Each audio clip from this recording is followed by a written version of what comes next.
Madinah selepas hijrahnya Rasulullah sallallahu alaihi wasallam. Pertama, terdapatnya suku Aus dan Khazraj, iaitu penduduk asal di Yathrib, merupakan bangsa Arab.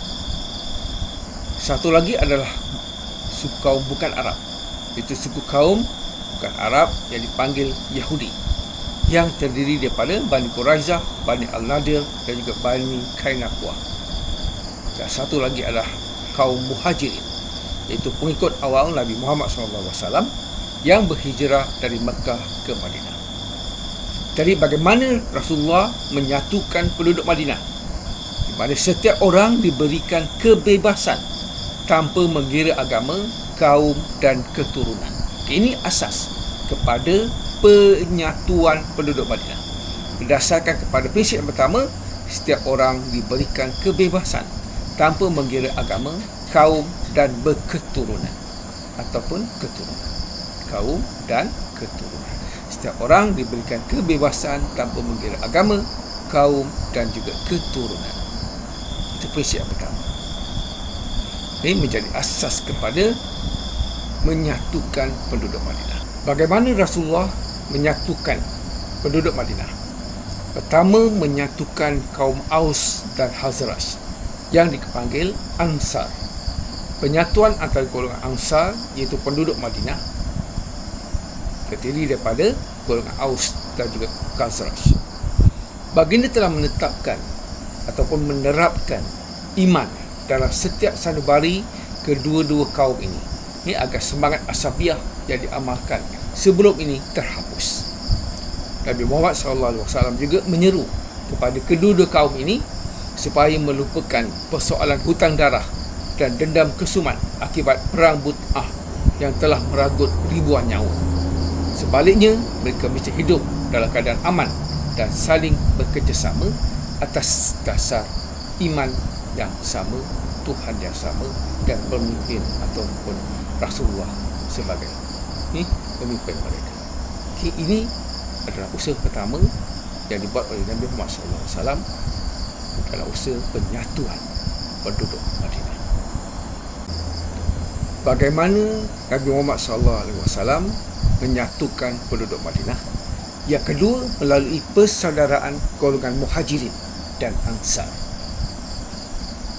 Persaudaraan yang diperkenalkan amat mendalam, hingga mereka bukan sahaja dapat bergaul dengan lebih mesra, bahkan dapat mewarisi harta pusaka dan mempunyai hak yang sama dalam keluarga masing-masing melalui ikatan perkahwinan serta ikatan akidah yang sama, iaitu Islam.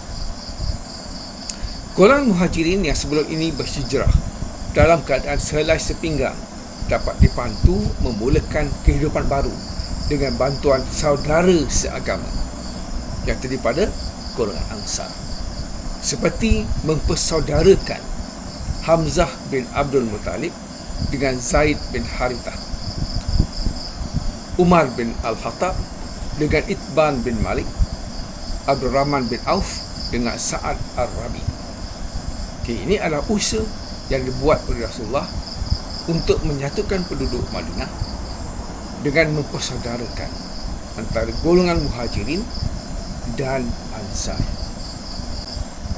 Bagaimana Nabi Muhammad SAW menyatukan penduduk Madinah?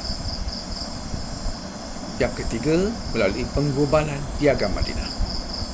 Ini adalah satu tindakan atau usaha Rasulullah yang paling besar untuk menyatukan penduduk Madinah, di mana Nabi Muhammad SAW telah mengambil beberapa langkah yang boleh menjamin keamanan di Madinah. Penggubalan piagam Madinah ataupun juga dikenali sebagai nama-nama lain seperti Perjanjian Madinah, Dustal Al-Madinah dan juga Sahifah Al-Madinah. Penggubalan piagam Madinah ini penting, khususnya untuk menghindarkan daripada tindakan jahat orang Yahudi yang boleh mengancam keselamatan umat Islam. Kedua, Nabi Muhammad SAW telah mengubal Perlembagaan Madinah pada 1 Hijrah. Perlembagaan Madinah mengandungi 47 fasal yang menyentuh segala aspek kehidupan sesebuah negara. Dalam 47 pasal ini, 23 pasal membicarakan tentang hubungan antara umat Islam sesama umat Islam, iaitu antara Ansar dan juga Muhajirin. Dan terdapat 24 pasal yang membicarakan tentang hubungan umat Islam dengan umat bukan Islam, iaitu kaum Yahudi. Jadi semua penduduk Madinah disatukan di bawah satu perlembagaan ataupun undang-undang yang sama, iaitu Piagam Madinah, dan mereka semua tertakluk kepada perlembagaan ini. Okay, ini antara usaha penting yang dibuat oleh Rasulullah dan usaha menyatukan penduduk Madinah. Usaha keempat yang dibuat oleh Rasulullah untuk menyatukan penduduk Madinah berasaskan kepada prinsip pemerintahan Islam. Antaranya menggariskan peranan Rasulullah sebagai ketua negara, tanggungjawab orang Islam dan bukan Islam terhadap negara Madinah, keselamatan Madinah, perundangan dan sebagainya. Contohnya, Nabi Muhammad SAW telah memperuntukkan di dalam Piagam Madinah hak-hak golongan Yahudi seperti memberi kebebasan mengamalkan upacara dan ibadat agama mereka, kebebasan di dalam kegiatan ekonomi, sosial, adat istiadat, dan mereka diminta bersedia mempertahankan keselamatan Madinah dari ancaman musuh. Ini keselamatan Madinah adalah tanggungjawab penduduk Madinah, iaitu yang Islam dan juga bukan Islam.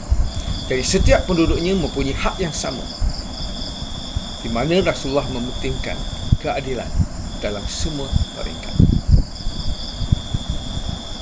Okey, inilah 4 perkara penting yang digunakan oleh Rasulullah dalam usaha menyatukan penduduk Madinah. Jadi apa yang boleh kita simpulkan berkaitan dengan soalan bagaimanakah Nabi Muhammad SAW menyatukan penduduk Madinah? Dalam esei yang kita jawab dalam masa 30 minit, kita perlu menjelaskan bagaimana yang saya jelaskan tadi. Dalam esei, format esei seperti biasa, ada pengenalan, kita ceritakan latar belakang yang membawa kepada peristiwa hijrah, daripada Mekah ke Madinah. Setelah kita menjelaskan usaha-usaha yang dibuat oleh Rasulullah untuk menyatu padukan penduduk Madinah, dengan menjelaskan bagaimana Rasulullah menyatu padukan penduduk Madinah. Sebab kita kena jelaskan siapa dia penduduk Madinah, prinsip-prinsip yang digunakan oleh Rasulullah untuk menyatu padukan penduduk Madinah, dan langkah-langkah dan tindakan yang dibuat oleh Rasulullah untuk menyatu padukan penduduk Madinah. Okay, dalam kesimpulan yang pertama, kita nyatakan Nabi Muhammad SAW telah menggubal Piagam Madinah untuk mewujudkan perpaduan antara masyarakat Islam dan bukan Islam di Madinah.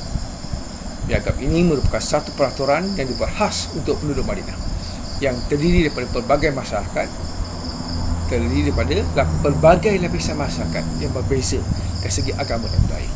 Mereka memerlukan sebuah undang-undang yang dapat menjamin kesejahteraan dan keamanan hidup mereka, berbeza dengan keadaan sebelum hijrahnya Rasulullah ke Madinah. Piagam Madinah terdiri daripada 40 pasal yang menerangkan tentang kewajipan umat Islam, kedudukan kaum Yahudi dan kedudukan kota Yathrib sebagai sebuah kota suci yang dikenali sebagai Madinah.